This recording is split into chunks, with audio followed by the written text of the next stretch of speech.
Halo semua, kami dari kelompok 3. Di sini kami akan membahas materi mengenai penanganan kepiting bakau.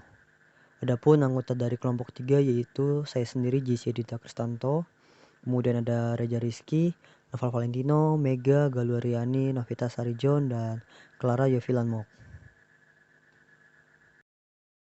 Untuk materi yang pertama dibawakan oleh saya sendiri, JC Dita Kristanto. Kepiting bakau adalah salah satu jenis kepiting air tawar yang hidup di muara sungai dan estuari. Kepiting ini memiliki cangkang yang keras dan duri-duri kecil pada kaki dan cakipitnya. Kepiting bakau termasuk salah satu komoditas perikanan ekonomis penting. Penyebarannya hampir di seluruh kawasan pesisir Indonesia yang memiliki ekosistem mangrove. Harga kepiting bakau terus meningkat khususnya jika sudah masuk sebagai menu seafood di restoran dan hotel berbintang. Hal ini menjadikan komoditas perikanan tersebut banyak ditangkap oleh nelayan. Untuk materi 2 dan 3 akan dibawakan oleh Galuh Aryani. Saya persilahkan. Baiklah, di sini saya akan memaparkan sedikit materi tentang penangkapan kepiting bakau atau Sila serrata. Penangkapan kepiting bakau dilakukan dengan menggunakan beberapa alat tangkap, yaitu seperti bubu, kail, lipat, dan juga caduk. Penangkapan kepiting bakau dilakukan pada saat air surut dikarenakan kepiting bakau aktif untuk mencari makan pada saat itu. Namun, penangkapan kepiting bakau harus dilakukan secara berkelanjutan agar populasi tetap terjaga. Beberapa cara di antara lain adalah membatasi jumlah tangkapan, memilih ukuran kepiting bakau, dan juga tidak menangkap kepiting yang sedang bertelur. Selanjutnya, ada beberapa tahapan penanganan kepiting bakau. Yang pertama ada penanganan pasca tangkap, pencucian, pengikatan, sortasi, perendaman, penirisan, dan juga pengepakan. Dan untuk materi 4 dan 5 akan dibawakan oleh Mega. Saya persilakan. Baiklah, saya akan memaparkan materi tentang penanganan pasca tangkap. Kepiting tertangkap atau yang terperangkap pada alat tangkap harus ditangani dengan baik dan hati-hati agar tidak melukai dan membuat cacat kepiting, bobot berkurang serta tidak melukai nelayan. Cara menangani kepiting agar tetap hidup dan tidak stres pada alat tangkap bubu adalah setelah bubu diangkat yang berisi kepiting hidup, bubu disimpan pada tempat yang tidak terpapar matahari secara langsung. Alat tangkap jaring secara hati-hati melepaskan kepiting dari jeratan jaring agar tidak ada bagian tubuh terlepas atau cacat. Setelah itu diikat, kemudian disimpan kepiting pada penampung sementara. Bisa kalian lihat gambar di samping. Nah, selanjutnya pencucian. Tujuan pencucian untuk menghilangkan lumpur dan mengurangi kandungan bakteri. Adapun prosedur cara pencucian kepiting. Yang pertama itu, kepiting yang diterima dilakukan pencucian menggunakan air bersih bertujuan untuk menghilangkan sisa lumpur. Yang kedua, tempatkan kepiting dalam keranjang, lalu celupkan dalam air sambil digoyang-goyang.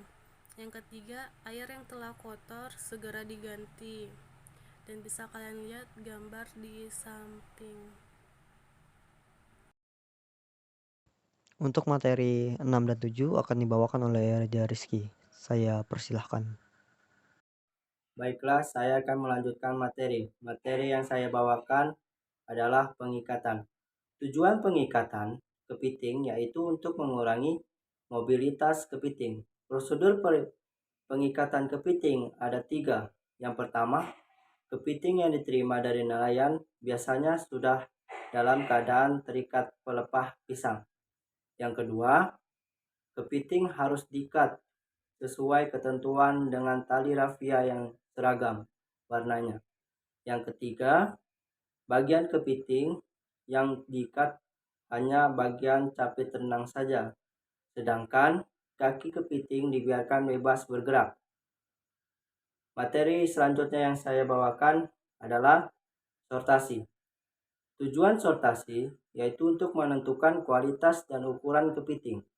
Prosedur sortasi kepiting ada dua. Yang pertama, tekan bagian bawah perut yang berbentuk segitiga.